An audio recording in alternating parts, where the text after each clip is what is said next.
الحمدللہ رب العالمین والصلاة والسلام علی حبیبہ محمد وآلہ وصحبہ اجمعین اما بعد فاعوذ باللہ من الشیطان الرجیم بسم اللہ الرحمن الرحیم لا تدرکہ الابصار وهو يدرك الابصار وهو اللطیف الخبیر اللہم سبحانک لا علم لنا الا ما علمتنا انک انت العلیم الحکیم مولایا صلی وسلم دائما ابدا علی حبیبک من زانت بہ الرسل.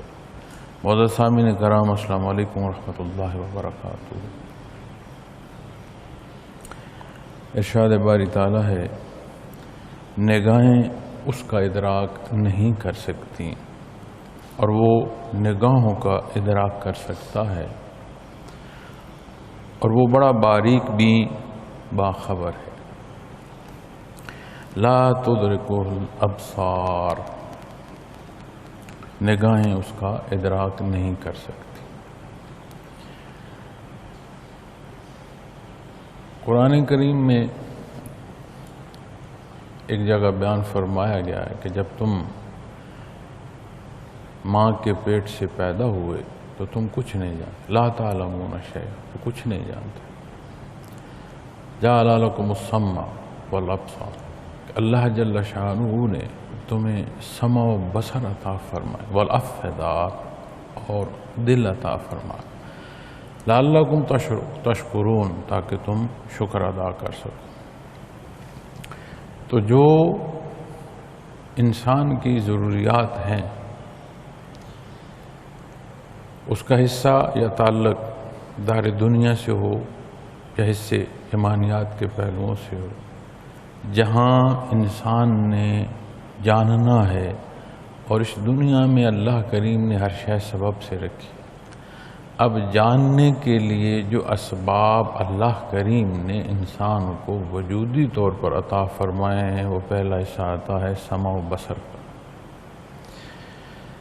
کہ وہ دیکھتا ہے، دیکھ کر اپنی فراست یا اپنا جو شعور ہے اسے بروئے کار لاتا ہے اور چیز کو سمجھتا ہے، کسی نتیجے پر پہنچتا ہے. اسی طور کسی شے یا کسی آواز کو سنتا ہے، سن کر اپنے شعور میں اسے ایک اندازہ کرتا ہے اور اس سے متعلق اپنی ایک رائے قائم کرتا ہے. تیسرا جو ذریعہ ہے افئدہ، قلب کا، یہ پیدائشی طور پر ہر ایک کو اللہ نے عطا فرمایا، چونکہ یہ وہ بنیاد ہے جو مقصد تخلیق سے نہ صرف آگاہ کرتی ہے، اس کے حصول کا انسانی وجود میں ایک ذریعہ اور بنیاد بھی ہے. یہ جو ظاہری سمع و بصر کے حصے ہیں، یہ ہر ایک کے پاس اور ہر ایک کے استعمال میں جو جسمانی معذوری یا واردات ہیں، اس کے علاوہ اللہ نے عطا فرمایا. ضروریاتی زندگی کو جاننا، ان کی تکمیل، اس سارے مراحل میں یہ ان کو بروئے کار لاتا. یہ جو تیسرا حصہ شناسائی کا اللہ کریم نے بیان فرمایا ہے، افئدہ، یہ بنیادی طور پر ایک اگر عنصر کہیں تو موجود ہے، لیکن اس کی حیات کا انحصار نور ایمان پر. چونکہ یہ افئدہ کا مقام اگر نہ ہو تو انسان عبادت کے لائق نہیں ہو سکتا. وہ صحیح اور غلط کی پہچان جو دین اسلام بیان فرما رہا ہے، اس کی باریکیوں کو نہیں سمجھ سکتا. تو یہاں اللہ کریم نے جو ارشاد فرمایا ہے، ظاہری حصوں کے حوالے سے مثال فرمائی ہے کہ لا تدرکہ الابصار، چونکہ انسان فوراً کسی شے کو سمجھنے اور دیکھنے کے لیے اس طرف نگاہ اٹھاتا ہے. تو اللہ کی وہ ذات ہے کہ اس کا ادراک نگاہ نہیں کر سکتی. اللہ کریم نے نگاہ میں یا نظر میں یہ قوت ہی نہیں رکھی کہ کہ اس جہان فانی میں وہ دیدار باری تعالیٰ حاصل کر سکے۔ پھر فرمایا وَهُوَ يُدْرِكُ الْأَبْصَارَ، اور وہ نگاہوں کا ادراک کر سکتا ہے۔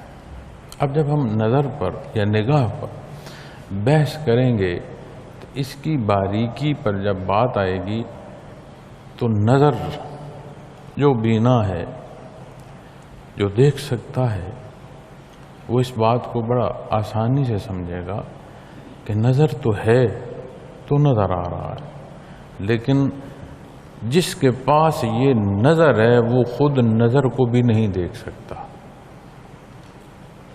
ذرائع دیکھے گا، آنکھ دیکھے گا، اس کے خلیے دیکھے گا، باریکی میں چلے جائیں تو خون چلتا نظر آئے گا، مزید باریکی میں چلتے جائیں تو حتیٰ کہ آج تک کی جو دریافت ہے سیلز نظر آئیں گے، لیکن وہ شے جو نتیجے میں اس آنکھ کے نتیجے میں حاصل ہو رہی ہے یعنی نظر، وہ آپ نہیں دیکھ سکیں گے۔ اس پر بات کر سکتے ہیں، اس کے دیکھنے، اس کی تیزی، اس کی کمزوری پر بات کر سکتے ہیں، لیکن نظر بجائے خود آپ اسے نہیں دیکھ سکتے۔ وہ ایسا شان والا ہے، وَهُوَ يُدْرِكُ الْأَبْصَارَ، وہ نگاہوں کا ادراک کر سکتا ہے۔ یہ جو نگاہ ہمیں عطا فرمائی، جسے ہم دیکھ رہے ہیں، اور یہ جو دیکھنے کا عمل ہے، اس عمل کی باریکی کو ہم نہیں دیکھ سکتے کہ ہم کہیں کہ ہاں میں نے نگاہ دیکھی ہے، نہیں، ذریعہ دیکھ سکتے ہیں، نگاہ نہیں دیکھ سکتے۔ شے دیکھ سکتے ہیں، اس سے نتیجہ اخذ کر سکتے ہیں، لیکن یہ جو دیکھنے کی قوت ہے، اس قوت کو آپ نہیں دیکھ سکتے، لیکن وہ ایسی شان والا ہے کہ یہ قوت بھی اس سے بعید نہیں ہے۔ وَهُوَ يُدْرِكُ الْأَبْصَارَ، وہ نگاہوں کا ادراک کر سکتا ہے۔ پھر اس دیکھنے کو اور اس دیکھنے کا جو استعمال ہے، صرف یہاں تک بات نہیں ہے۔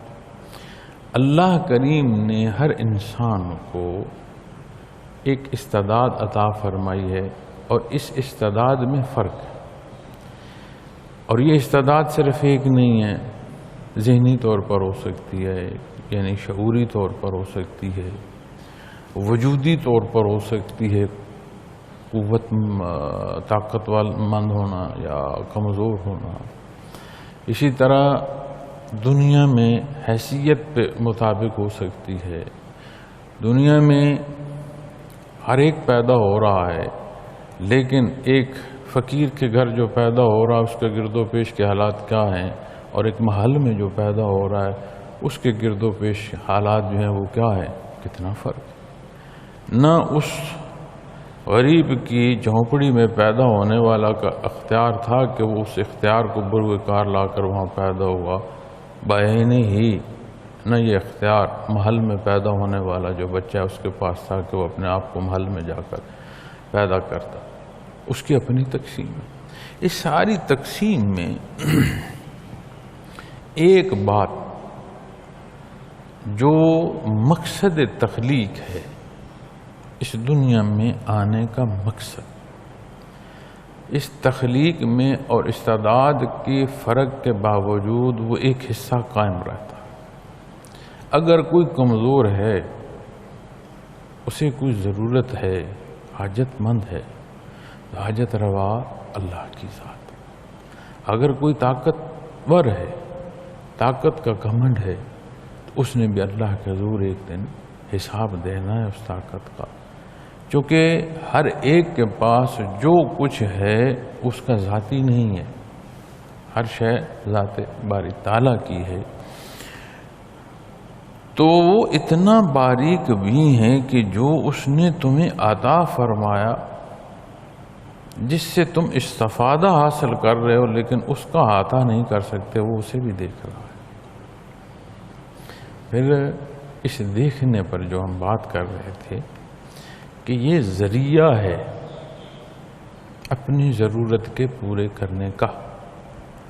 اب یہ ضروریات دنیاوی ہیں، دینی ہیں، اللہ کریم نے ذرائع عطا فرمائے۔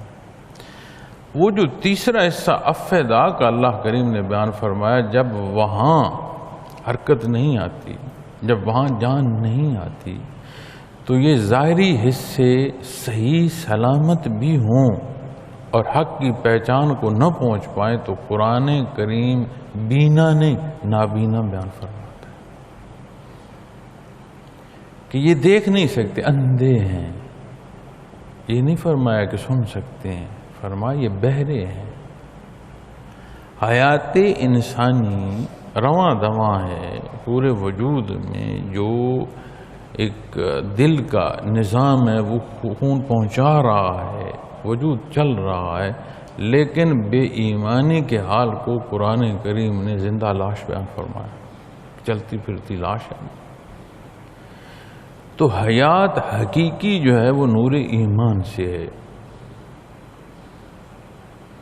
اور یہ ذرائع اللہ کریم نے عطا فرمائے۔ پھر ایک شے دیکھنے پر ہم نے بحث کی۔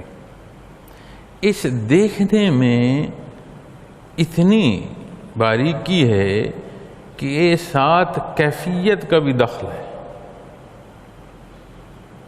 حضرت عثمان غنی رضی اللہ تعالیٰ عنہ مسجد نبوی میں آمد ہے لوگوں کی، تو آپ نے مفہوم عالی عرض کرتا ہوں، تو آپ نے کچھ اس طرح کا الفاظ بیان فرمائے کہ لوگ آنکھوں میں زنا لیے پھرتے ہوتے۔ تو ایک صاحب نے عرض کی کہ حضرت کیا ابھی وحی کا نزول ہے؟ کہا نہیں، اس کا انقطاع ہو گیا، نبی کریم صلی اللہ علیہ وسلم کی ذات اقدس تھا، آپ تو خاتم النبیین، اس کے بعد تو ایسا۔ تو اس نے کہا کہ سر راہ میری نظر سے ایک بے حیائی کی کیفیت یعنی کہیں نظر پڑی، تو اسی سوچ میں چل پڑا۔ اب نظر صرف دیکھنا ہے، وہ جو نظر پڑی اور اس نظر پڑنے پر توبہ نہیں کی، اسی نگاہ کو لے کر مسجد نبوی میں داخل ہوئے، اور حضرت عثمان غنی رضی اللہ تعالیٰ عنہ نے جو ارشاد فرمایا، اب اس نگاہ میں وہ کیفیت شامل ہو گئی جیسی وہ استعمال ہو۔ ایک تو ہے نا دیکھنا، مزید باریکی کہ وہ کیفیت جس حال سے دیکھا وہ کیفیت بھی اس نظر کے ساتھ جڑ گئی، اور ایمان کی بلندی دیکھیں کہ اللہ کریم نے صاحب ایمان کی کیفیت کو وہ درجہ پہنچایا کہ نہ صرف اس نظر کو بلکہ اس نظر کی کیفیت کے ساتھ اس نظر کو پہچان رہے ہیں۔ لیکن یہ کیفیت اور حال کب؟ جب یہ حصہ سلامت ہوتا ہے افیدات کا۔ پھر جب مزید اس پر آپ بحث کریں گے تو بصارت کے پہلوؤں میں بات آئے گی۔ بصارت یہی جو ہم بات کر رہے ہیں، لیکن جو بات میں تحقیقی کر رہا ہوں یا باریک کر رہا ہوں ہے وہ بھی دیکھنا، لیکن اسے بصارت نہیں کہیں گے، اسے بصیرت کہیں گے۔ اور بصیرت جو ہے، اسے جو جلا ملتی ہے یا حیات بخشی جاتی ہے، اس کا تعلق ایمان سے ہے۔ وَهُوَ يُدْرِكُ الْأَبْصَارَ، اور وہ نگاہوں کا ادراک کر سکتا ہے۔ آپ جب رمضان المبارک کے احکامات پڑھتے ہیں، سمجھتے ہیں، تو صرف بات بھوکے اور پیاسے رہنے کی نہیں ہوتی۔ اللہ کریم نے جو ذرائع انسان کو عطا فرمائے ہیں، ان تمام کی حفاظت کی جو ہے وہ ضرورت ہے۔ قرآن کریم بیان فرماتا ہے کہ اللہ کو تمہاری بھوک اور پیاس سے غرض نہیں۔ پھر اسی طرح قرآن و حدیث میں آنکھ اور کان اور یہ جو خیال سوچنا، ہر شے کی طرف تنبیہ فرمائی ہے کہ اس کا خیال کریں۔ وَهُوَ اللَّطِيفُ الْخَبِيرُ، اور وہ بڑا باریک بین باخبر ہے، اسے کوئی نہیں دیکھ سکتا، لیکن کوئی شے اس سے بعید نہیں ہے۔ اب اس دیکھنے میں ایک بحث اور آ سکتی ہے، چونکہ ہر ایک کی استعداد اپنی ہے، وہ اپنے اپنے پہلوؤں سے سوچنا شروع کر دے گا۔ جیسے آج ابھی سورج گرہن ہے، تو کہنے والوں نے تو یہاں تک بحث کی ہے کہ جی اس سورج گرہن کے ساتھ جو ہے یہ دنیا کا اختتام ہو جائے گا، قیامت قائم ہو جائے گی۔ ایسا بھی کہا جاتا ہے کہ اس کے ساتھ بے شمار تبدیلیاں جو ہیں وہ لائی جا سکتی ہیں۔ ایسا بھی کہا جاتا ہے کہ اس کے ساتھ جو ہیں تبدیلیاں، بے شمار تبدیلیاں آئیں گی۔ کسی کے نزدیک اسے منحوس لمحہ کہا گیا، کسی کے نزدیک کسی عمل کے اس کے خاص اس کے مقصد کے حصول کے لیے اسے اہم کہا گیا۔ اس دیکھنے کا جو معیار ہے وہ پھر میری اور آپ کی جو استعداد ہے اس پر نہیں۔ اس دیکھنے کا جو معیار ہے وہ قرآن کریم ہے۔ حدود و قیود جتنی بھی اللہ کریم نے انسان کو حسات عطا فرمائی ہیں، ان کا جو بروئے کار لانا ہے، جو غلط اور صحیح کی پہچان ہے، جو حدود شرعی ہیں، اس کے اندر ہے، اس کے باہر نہ میری پسند کی بات ہے نہ آپ کے پسند کی بات۔ اب اسی پر جب ہم بات کرتے ہیں کہ کیا کیا بولا جا رہا ہے اور کیا کیا سورج گرہن کے متعلق سوچا جا رہا ہے، تو ظاہری پہلوؤں میں ایک معاملہ ایسا ہے جو روزمرہ کے معمولات میں سے نہیں ہے، ایک غیر معمولی واقعہ ہے کہ سورج گرہن ہے۔ یہ معمول کی زندگی نہیں ہے، یہ ایک غیر معمولی واقعہ ہے۔ پھر سورج کے، چاند کے، ان سیاروں کے دنیا پر ایک اثرات آتے ہیں، جسے آج جو جدت ہے وہ بھی مانتی ہے۔ مد و جزر سے لے کر کھانے پینے کے جو پھل ہیں اور جو مٹھاس ہے، ان سارے حصوں پر اثرات آتے ہیں۔ جہاں پہاڑوں کی بلندیاں ہیں وہاں سورج کی شعاع کیسے لگتی ہے، جہاں گہرائی ہے زمین میں وہاں اس کی شعاع کے اثرات کیا ہیں، سردی اور گرمی، یہ ساری بحث میں آپ دیکھیں تو جو برفستان میں سورج چمک رہا ہے وہی ریگستان میں بھی چمک رہا ہے۔ اثرات کا، حالات کا فرق ہے۔ لیکن جب بات عمومی زندگی کے حصوں سے بڑھ کر آگے آئے گی، ضروریاتی زندگی سے آگے آئے گی، تو پھر جو نتائج یا جو پہلو ہمیں سمجھنے کی ضرورت ہے وہ ہیں جو دین اسلام بیان فرما رہا ہے۔ اب اسی پر جب آپ اسے نبی کریم صلی اللہ علیہ وسلم کے حضور سمجھنے کی کوشش کرتے ہیں تو بخاری شریف میں ایک واقعہ بیان فرمایا گیا کہ جب حضرت آپ صلی اللہ علیہ وسلم کے فرزند حضرت ابراہیم کا وصال مبارک ہوا تو اس روز سورج گرہن، ایک بات عام ہوئی کہ حضرت ابراہیم کے وصال مبارک کے سبب سورج کو گرہن لگ گیا، تو نبی کریم صلی اللہ علیہ وسلم نے ارشاد فرمایا کہ سورج اور چاند کا جو گرہن ہے اس کا تعلق کسی کی موت و حیات سے نہیں ہے، یہ اللہ کی نشانیوں میں سے نشانی ہے۔ اور اگر ایسا موقع آئے تو صلاۃ کسوف پڑھے، کسوف سورج گرہن، اور استغفار توبہ کی جائے، دعا کی جائے، صدقہ خیرات کیا جائے، تکبیر کہی جائے کہ اللہ کی نشانیوں میں سے ایک نشانی غیر معمولی ہے لیکن اللہ کی نشانیوں میں سے ایک نشانی ہے۔ اور ایک اظہار کا پہلو بھی اگر آپ دیکھیں تو ملتا ہے کہ اس رابطے میں جو دائرہ آ رہا ہے اس دائرے میں ایک مقام ایسا بھی ہے دن لیکن سورج کے سامنے چاند آ گیا. اسی طرح زمین بھی اس دائرے کا حصہ بنتی ہے، لیکن اتنا مربوط نظام ہے کہ آج کا جو سورج گرہن ہے اس سے اگلا جو سورج گرہن ہے اس تمام دائرے کی جو پیمائش ہے وہ سائنٹیفکلی کی جا سکتی ہے. یہ معلوم ہو سکتا ہے کہ اگلا ایسی صورتحال کب پیش آئے. اتنا مربوط نظام. اب بات دیکھنے کی آئی. جس نے ذاتی شعور پر دیکھا اس نے طرح طرح کے وہم پالے.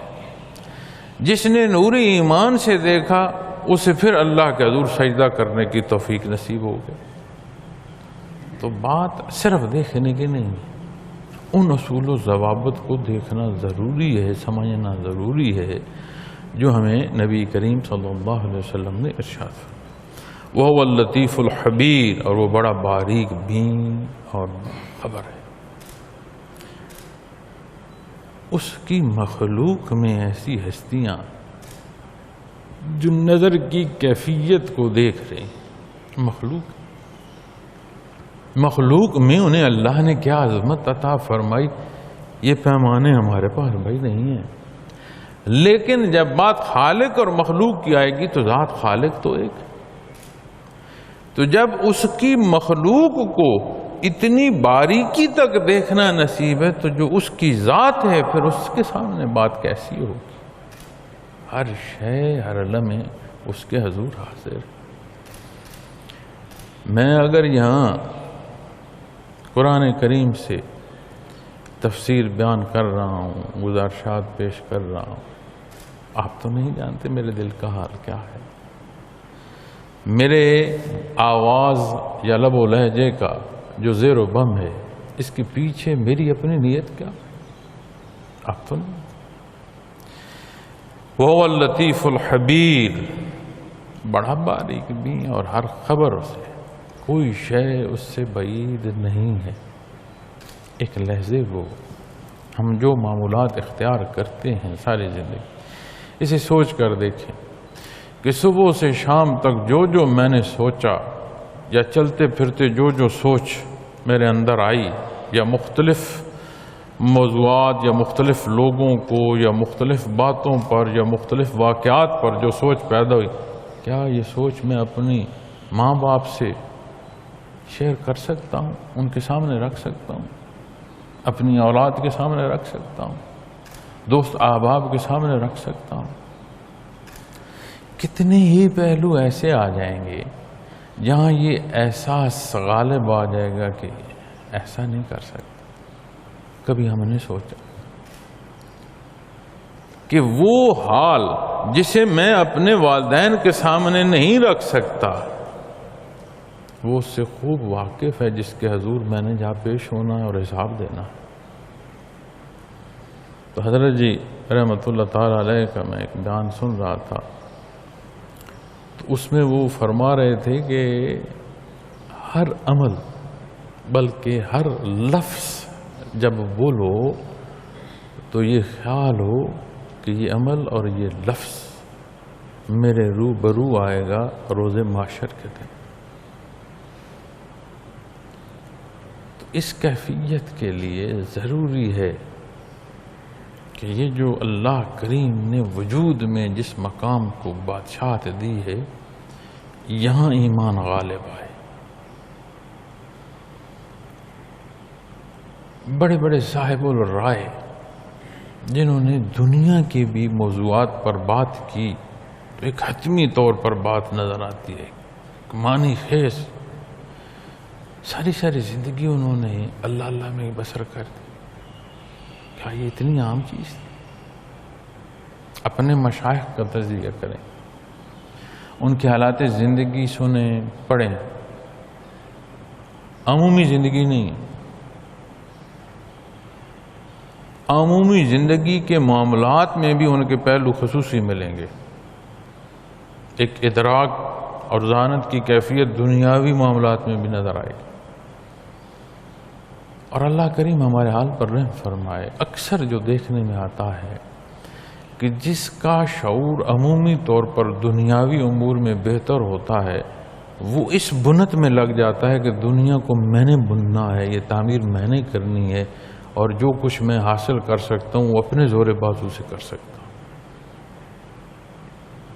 لیکن یہ ایسے اللہ کے برگزیدہ ہستیاں کہ انہیں اللہ کریم نے دنیاوی حصوں میں بھی ایسا شعور عطا فرمائے کہ کسی پہلو میں بھی ان کے ساتھ عرض کر کے رائے اور رہنمائی لی گئی، بہت اچھی ثابت ہوئی، نتائج بتاتے ہیں۔ لیکن انہوں نے ساری زندگی جو اللہ اللہ کی طرف مبذول ہوئے اور پھر اسے اختیار کیے، لیکن کیا ہے یہ وہ کنجی ہے جس سے یہ کفل جو دنیا میں باندھ دیتا ہے کھل جاتا ہے۔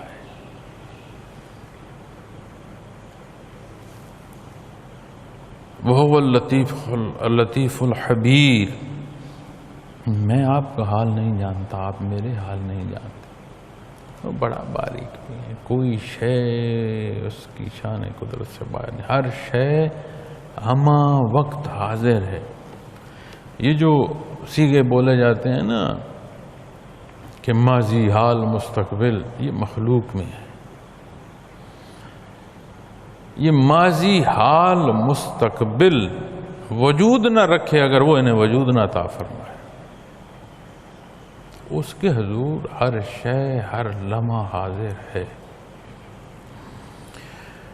تو ہمارے لیے جو آج کی میری گزارشات ہیں، اس میں اگر میں اسے سم اپ کروں، سمیٹوں، تو جو سبق ہے وہ یہ ہے کہ خالص اللہ کی رضا کے لیے اللہ اللہ کی جائے، اور اپنی جو استعداد، عقل و خرد ہم سمجھ رہے ہیں اللہ اور اس کے حبیب کے فرمان تک پہنچنے کے لیے یہ استعداد استعمال کی جائے، اور اس کے بعد زندگی بعین ہی نیت کی گہرائیوں تک ایسے گزارنے کی کوشش رہے کہ جو اللہ کی پسندیدہ پہلو ہیں، اور دنیا کی جو روانی ہے اس میں یا اس کی بنت میں ہمارا کمال نہیں ہے۔ ہم نہیں تھے تو یہ تھی، ہم نہیں ہوں گے تو جب تک اللہ کو منظور ہے یہ ہوگی۔